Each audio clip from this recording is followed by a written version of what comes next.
Good morning. Mag-aalas 3 ng madaling araw. Nakabawi tayo ng tulog at ready na tayo mag-deliver. Paayos na tong... Ano ba to? Nag-yelo Yelo yan Pero anyway, ayos na yung fuel islands. Pwede na mag-refuel habang nagpi-PTI. Pre-trip inspection Ikutan ko muna ang truck. Nag-snow nga nung natutulog ako. Ayos naman yung truck natin, man.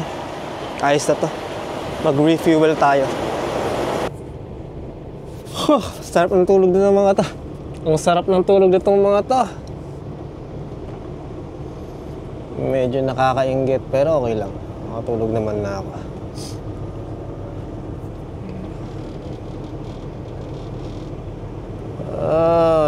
Ilang litro kaya mapaano ko?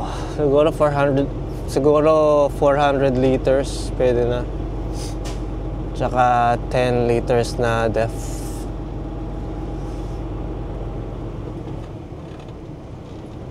Pump 17.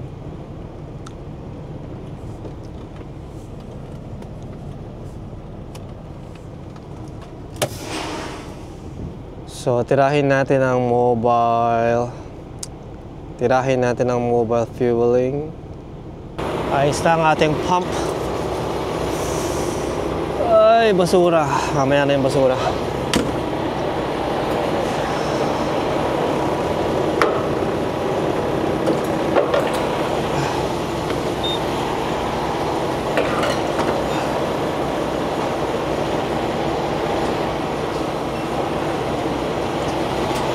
May basura ako dito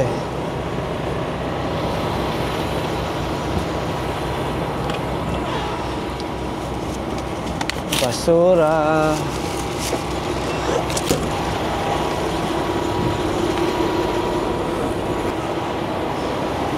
Ay, lamig. Grabe.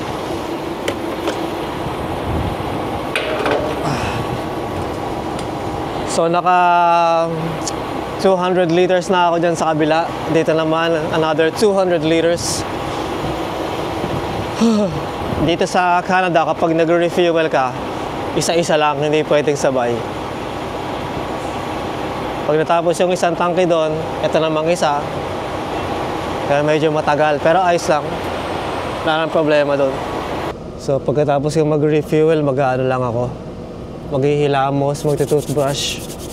Tsaka bibili ako ng kape sa loob. Tapos, rekta na yun, men. 6-hour drive. 6 na oras na driving. Nandun na ako sa delivery. Pagka natapos ko mag-deliver, siguro matutulog muna ako sa customer kung pwede matulog doon. Kasi syempre maaga ako nagsimula, kaya... Ayan na, malapit na. Ayos na, men. Nakabili na ako ng coffee.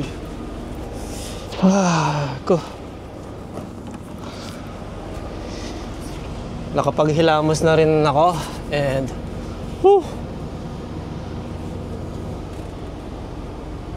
Pero parang walang tapang yung kape nila. It's okay.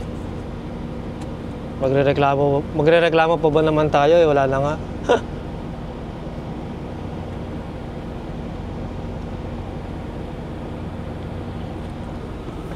Ayos na.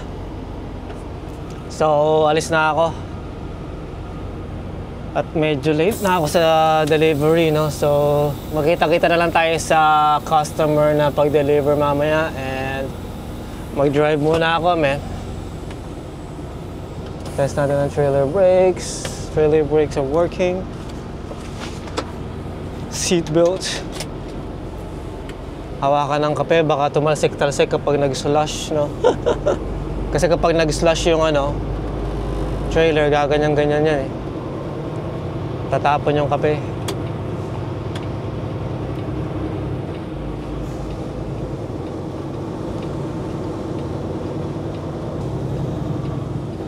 Let's go! Ayos na. Ay, madaling araw na naman, boy. 3:22 ng madaling araw.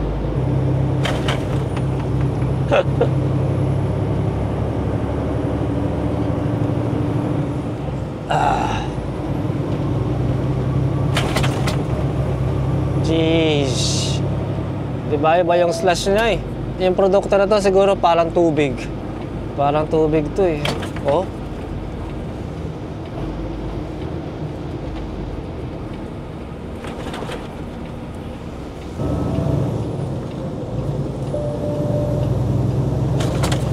Ako.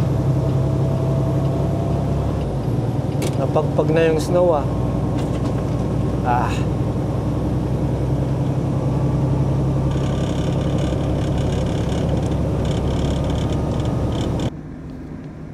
So, nandito na ako ngayon sa border, Derbyline, Vermont. Ito ang unang pagkakataon na tatawid ako sa border na to.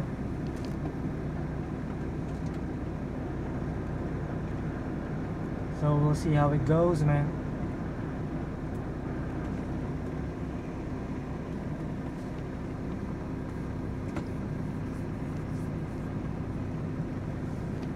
Ito yung isa sa mga border ng Quebec and America.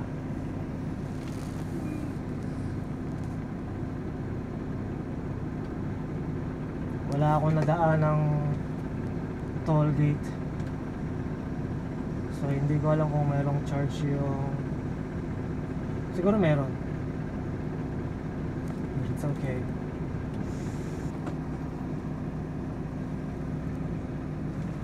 Ay, nakarating din, man.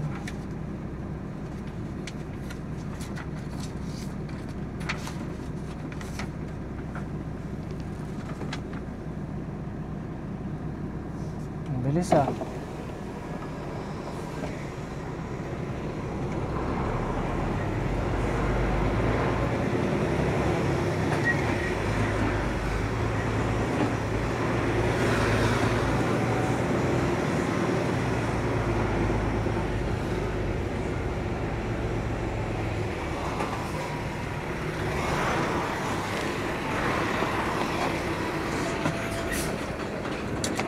Good morning, officer. Mario, Yes, officer. what do you have? I have Phenotech. Where are you going with that? I'm going to Rumford, Maine.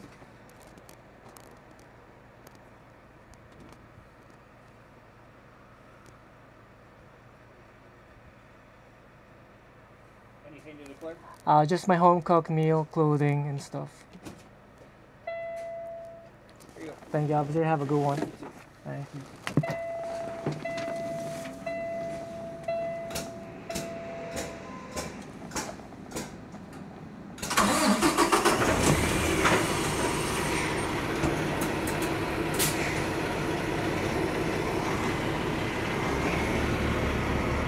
Nice one, man.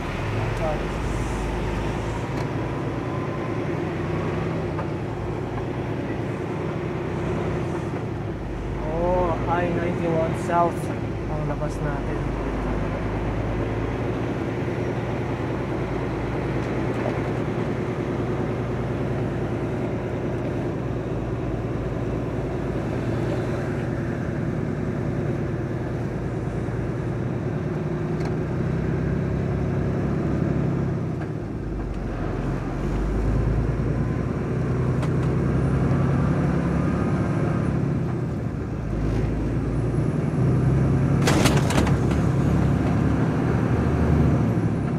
I-91 South.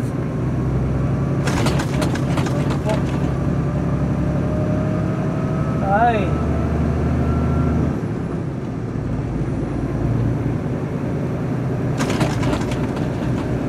Slushious, man. Slushious yung ating load. Puti pa rin ang paligid dito, man. First time kong dumaan dito.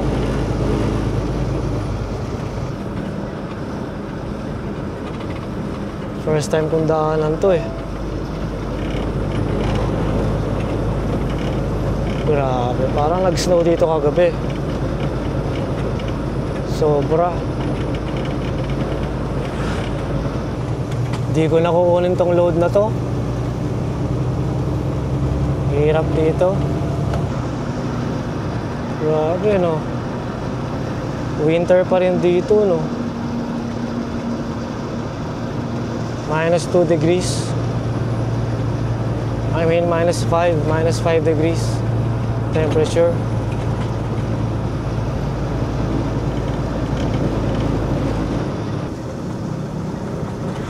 Grabe talaga tong lugar na to, men.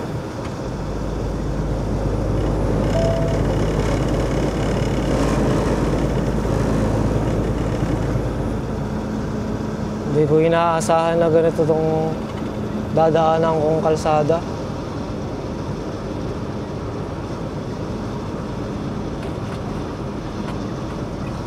Mabagal ang biyahe, men.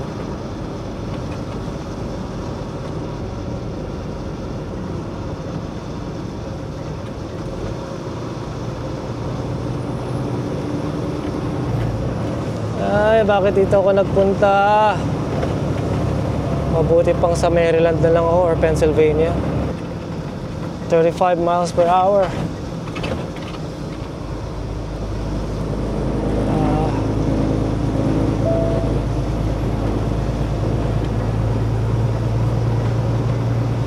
Ano ba itong pinuntahan ko?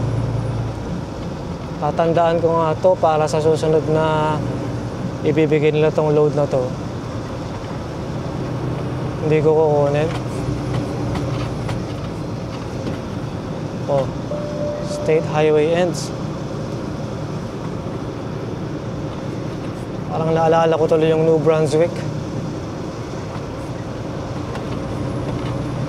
Ganito yung dinadaanan namin sa New Brunswick eh.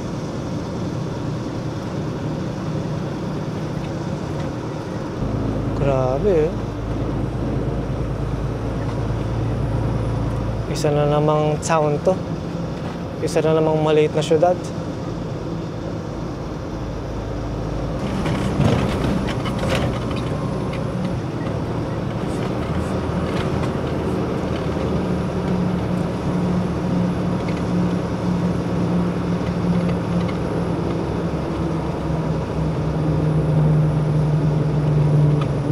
Ano ba itong dinaanan ko, man?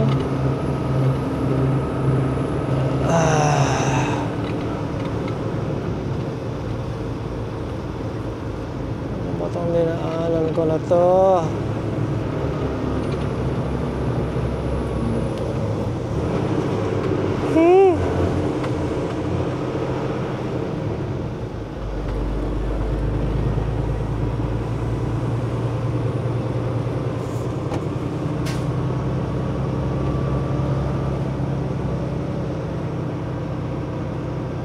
Oh, stop sign. Saan ako pupunta nito? Saan ako pupunta?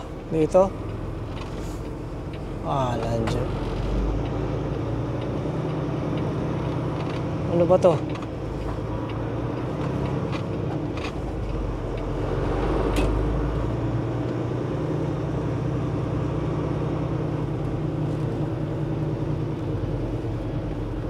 Ano ba yan? Hi!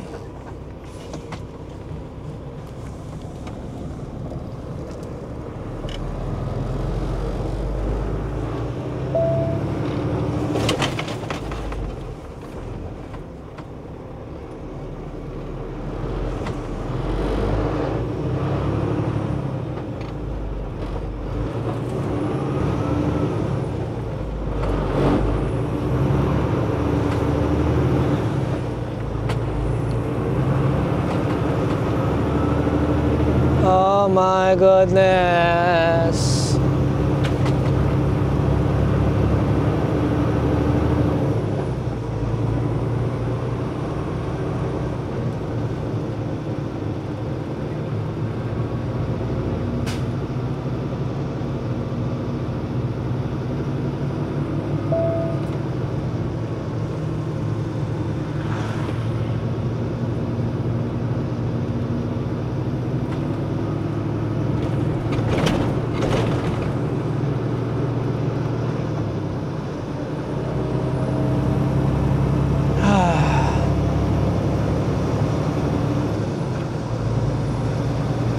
At least dito medyo okay na. Grabe. Kurbada yan ah.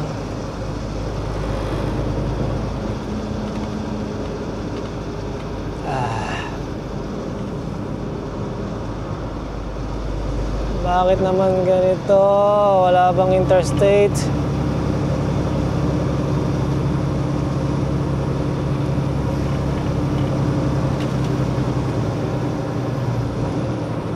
Hindi tayo makaporma sa pag-arangkada eh.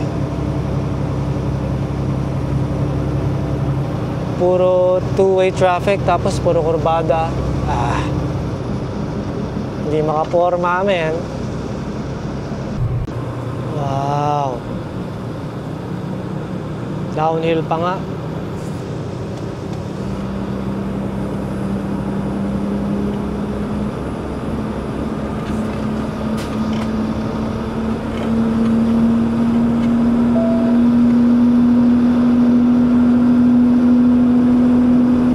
Grabe, puting-puti dito.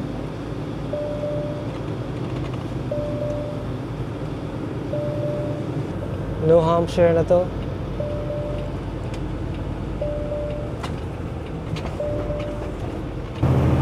Tapos ng New Hampshire, ano na, Maine.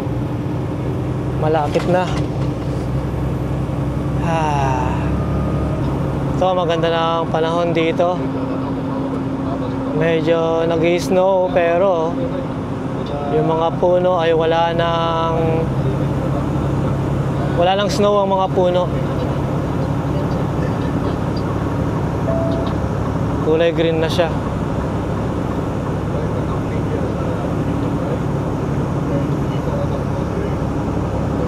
Medyo nag-snow ng konti pero okay naman. Makakonti lang yan. Babagal lang ang patak.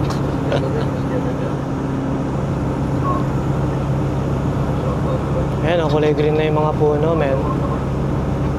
Kaysa kanina sa may Vermont, sobra namumuti yung mga puno. At least dito, berde namin.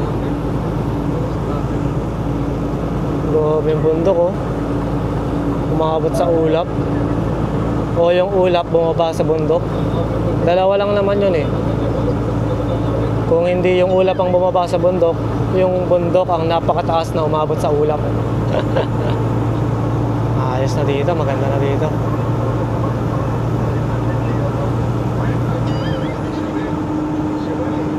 Malapit na ako sa customer. 71 miles. Isang oras kalahati. Yun o, ayos na yung biyahe. Suwabe na. Marami pa rin kurbada pero mas maganda na yung kalsada. Dahil wala nang snow. Yung mga bata oh. Papasok sa school.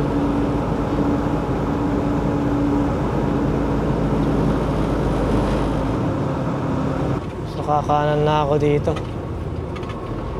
Dito? Bakit dito? Anong meron dito? Bakit dito mo ako pinapakanan? Bahay-bahay na naman.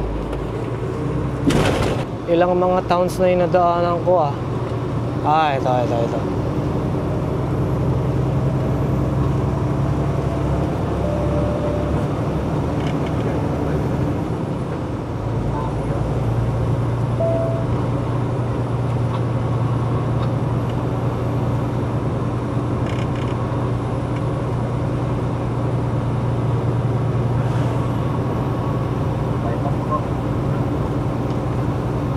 Maganda naman na yung kalsada talaga. Kaysa sa kanina, hindi mo makita yung shoulder. At least ito, nakikita na yung shoulder.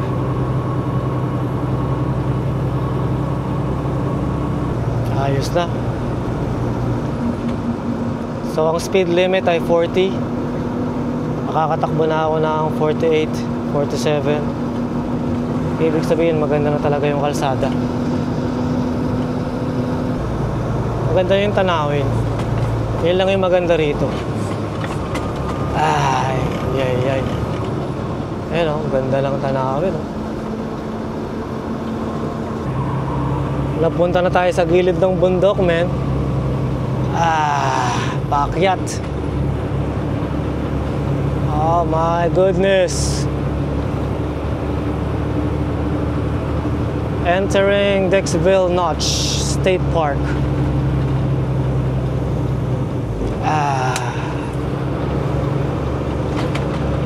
Oh my goodness. Ilang percent to? 10%? You're kidding me, man. Grabe naman to.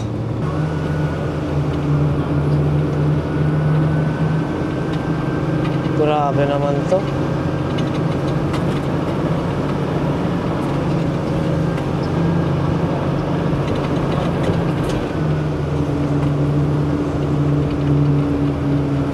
Wow, ayoko lang bumalik dito, man.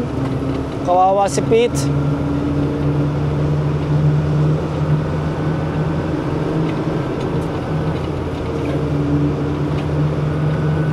Wala siya.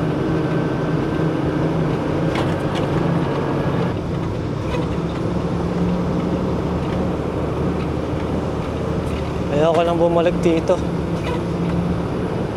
Never again, man.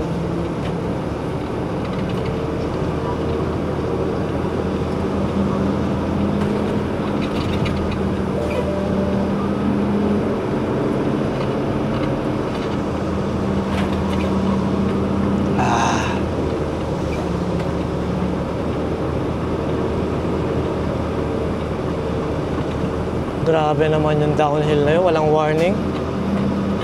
Kung kailan ka nasa taas na eh. Tsaka may warning na 10%. 10% grade, so sobrang steep noon para sa akin. Grabe.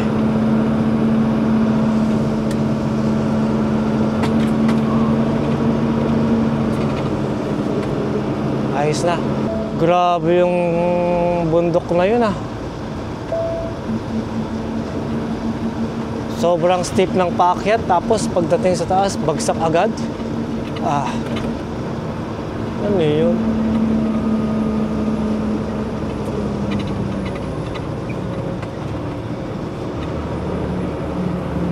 Ano ba to? Walang katapusang winding road, man. Nasa paa na tayo ng bundok siguro. Wala na eh.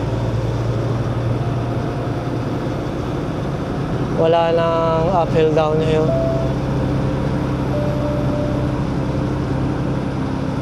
Ayos na. 56 miles. Lapit na. So yung kalsada na yun, nasa paanan naman ako ng bundok kanina, no? Pero dumaan siya sa may bandang tuhod na. Or sa alulod, no? Sa may shin. Doon dumaan yung kalsada. Kaya medyo naging paakyat, tapos naging pababa bigla. Paalan. Sino man yung architect noon, ewan ko bakit niya ginawa yun. Meron silang purpose kung bakit nila ganun dinesign yung kalsada na yun. Kung bakit nila kinailangan na padaanin doon sa may tuhod or shin or yung alulod ng bundok. Siguro dahil nandun yung ano, kasi merong state park. Ano ba ang tawag doon kanina? Dexville Notch. Yun ba yun? Nakalimutan ko na. Pero parang ganun. So may state park. Parte ng state park siguro yung bundok na yun. Pero dapat sana malayo pa lang may warning na. Para naman nakapag-prepare. Sa bagay, hindi mo na kailangan mag-prepare dahil nga sobrang low gear ka na paakyat, no? Ayos lang din yun. Pero wala man lang ano eh. Parang allowance. Kumbaga yung bang medyo patag muna bago mo ibagsak. Yung trailer mo, paakyat pa lang. Yung truck mo, parang pababa na eh. Parang ganun yung nangyari eh. Ewan ko kung ganun yung nangyari, pero ganun yung pakiramdam ko. Yung truck natin, pababa na. Yung trailer, paakyat pa lang. Pero ayos na. Nakasurvive si Pete, man. Hindi na kita dadalhin dito, Pete. Sobra. Umabot siya sa 2,000 RPM, grabe. Hindi ko siya ma-upshift, no? Hindi ko siya mataas yung gear dahil bubulusok naman tayo, no? So, inalalayan ko lang ng preno. So, ang ginawa ko lang noon naka-engine brake lang. Nakalimutan ko lang kung medium or high. Pero inalalayan ko lang ng service brakes natin and ayos naman. Ito na naman tayo sa 6%, man. 6% grade.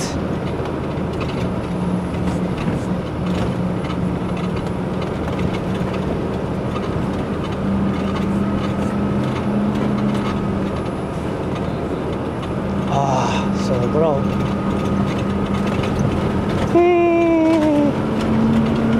Grabe.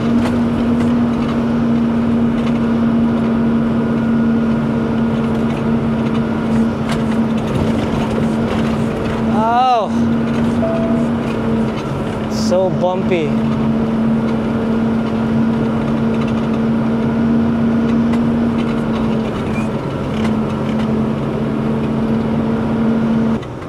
Grabe itong dinaanan ko na to talaga.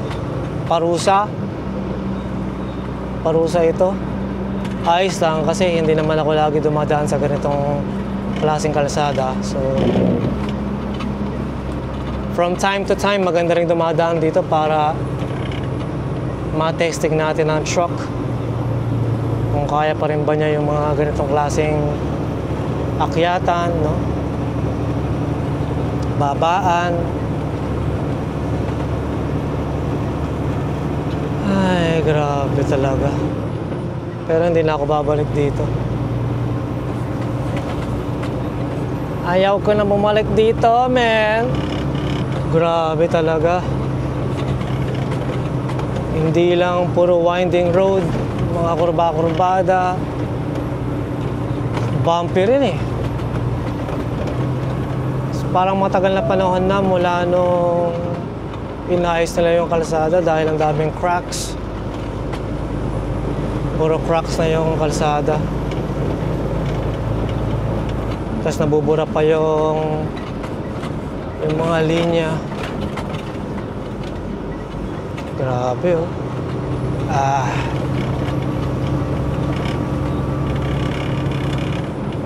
Oh, nandito na tayo sa main, man.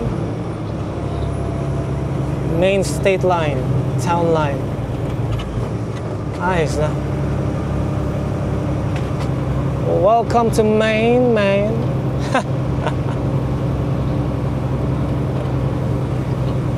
Paakyat na naman. Wala dyan. Walang katapusan ng pag-akyat ni Pete. Sobra. Ay! Grabe. Parang pangkotse lang tong kalsada na to eh. Wala pang shoulder. So,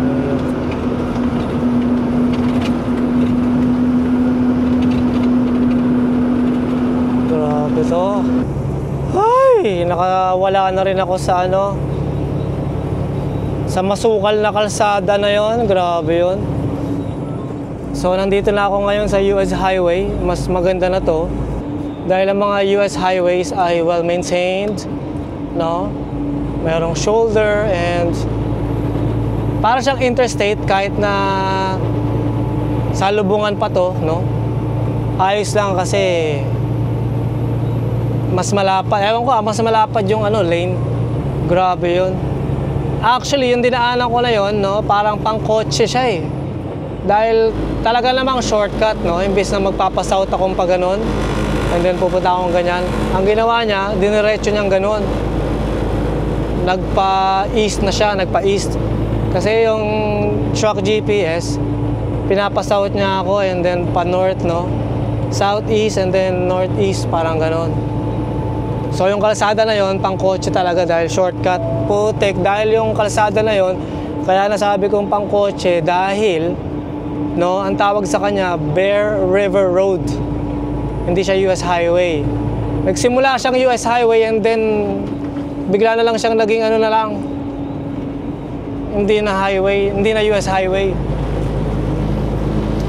So yung dinaanan kong kalsada na yun, siguro 50 miles din yun na ano. Grabe, mga pangkotse lang dahil dami kong nadaan ng state parks. Ang dami kong nadaanan na campgrounds. Ang dami ko ring nadaanan na hiking trails. Grabe yun, talagang pangkotse lang. Kapag ka medyo lumagpas ka sa linya, no? Ano na eh, parang wala lang pavement, parang gravel lang yata yun or soft shoulder ang tawag nila, no? Mamaya babalik ako sa ano, sa Canada, hindi ako dadaan doon, men. Kahit na empty na ako, no way, dahil grabe yun.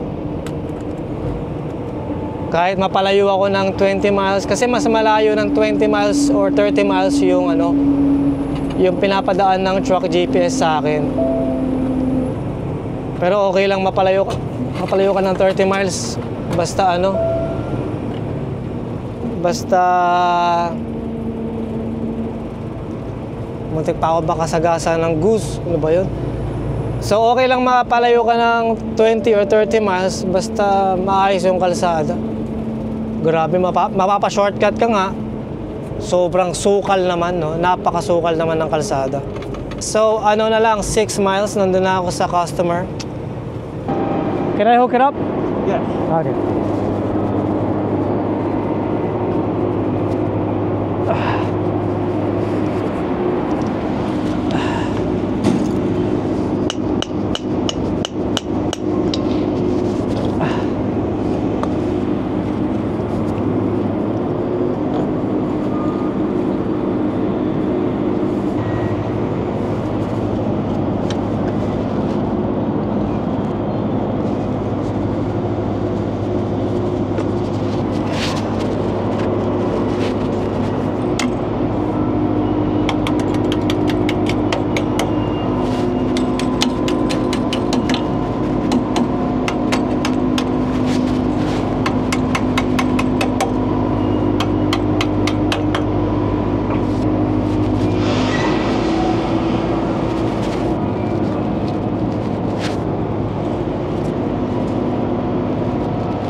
Alright. Yeah, we were supposed to die in a meeting still, probably around after 10, 11.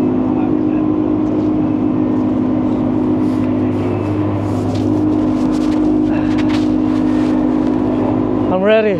Whenever you are. You're all set? Open it na lang, open it. Buksan na natin.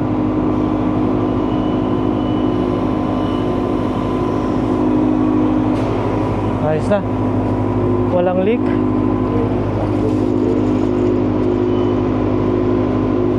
Open it all the way, man.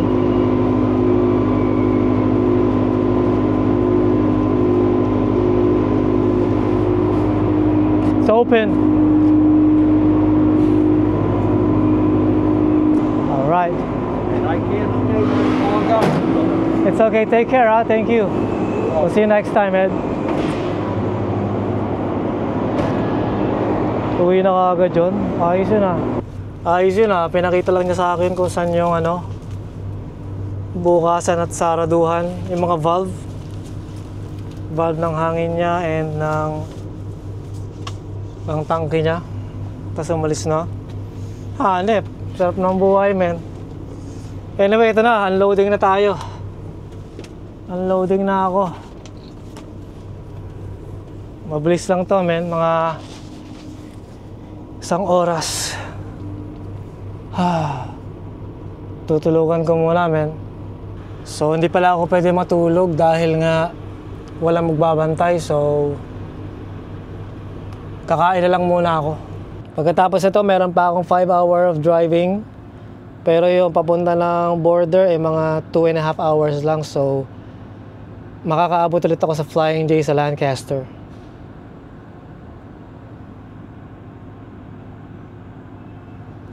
So, hinihintay ko na lang matapos to. Siguro mga 20 minutes tapos na to and larga na tayo, men. Tapos na to. Buksan natin to para mawala yung hangin. Wala nang produkto to. Sarado na tong external valve. Sarado na rin tong internal valve. Sarado na tong valve nila. Tanggalin na natin tong seal. Tanggalin natin tong strap pala. Strap. Seal tuloy. Ngayon, tatanggalin ko na yung hangin sa taas. Yung airline nya.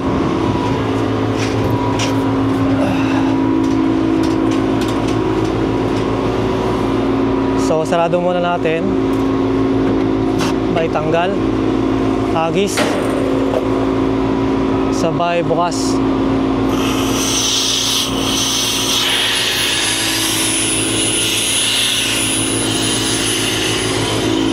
Para mawala yung hangin sa loob ng trailer, no?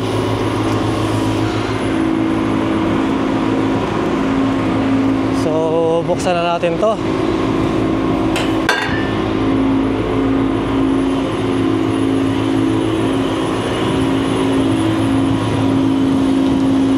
Ibalik natin ito lang maayos.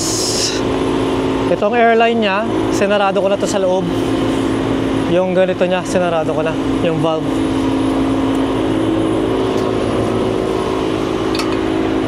Ayos na yan. Sabay bago natin kalasin tong hose, kailangan siguraduhin walang hangin yung loob. So ito nakabukas yan. Wala lang hangin. Pwede nang tanggalin to. I-ready natin yung takip.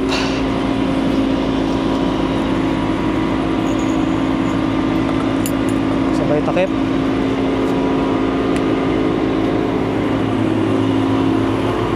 Takpan natin to.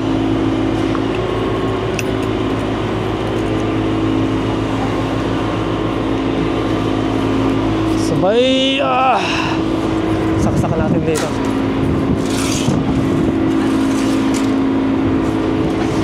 Ganyan lang muna.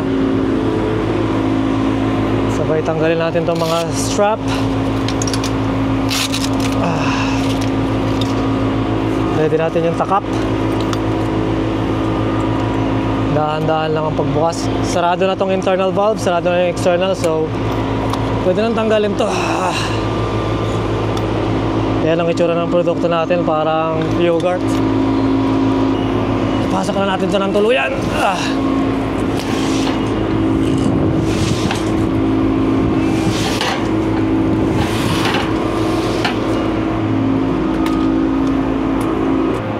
Pwede na nating supplyan ng hangin ng ating trailer. Kasi nakadump yung mga airbags para bumaba, no? Ngayon tumataas na siya.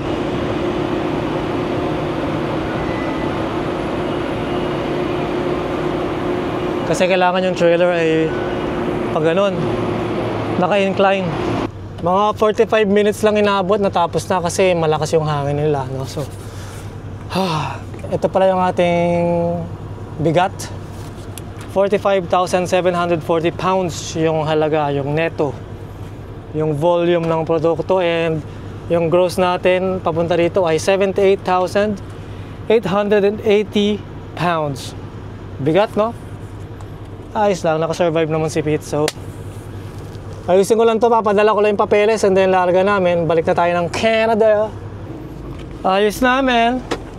Larga na tayo. Tapos na ang delivery. Ayos na. So, itong pinag-deliveran ko na to, ano to eh, paper mill. So siguro yung produkto na dinala ko ay gagamitin nila panggawa ng papel o kaya pangdurog ng kahoy. Hindi ko alam. So yung dinaanan ko kaninang masukal na kalsada, no. No thank you. Hindi ako dadaan doon, buwisit na yan. Pang ano yan eh. Kung pupunta ka ng mga campground, kung pupunta ka ng mga hiking trail, mga state park, may falls. Ayos parang dam. Ayos yun Ay, kaninang umaga, winter, ngayon, summer. Ayan oh, summer na oh. Eh di wow. Kaninang umaga eh, winter. Ayan, may bakas pa ng konting winter. Pero, nakakamangha. So, wala akong heater ngayon. Wala rin akong AC. Dahil ang ganda ng panahon. Sobra. 40 Fahrenheit. So, mga 10 degrees Celsius siguro to. Maganda yan kasi makakapagpahinga yung HVAC ng ating truck.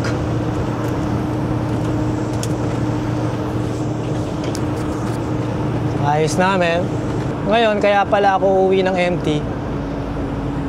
Dahil sa Sabado, babalik na ng Pilipinas yung mga magulang ko. Kaya bukas, Biyernes, tamang-tama, nasa bahay na ako. Makapag-despedida kami ni Mom and Dad, mga bata, no? Tsaka ni Quindy. So, makakapaghatid ako sa kanila.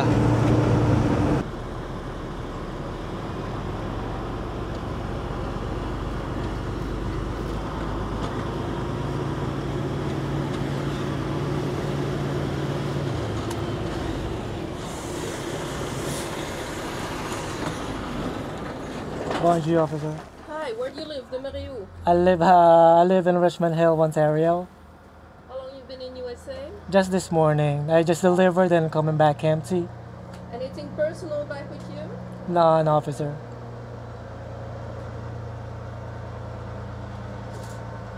Thank you. Merci Have a nice beaucoup. day. Have a good day.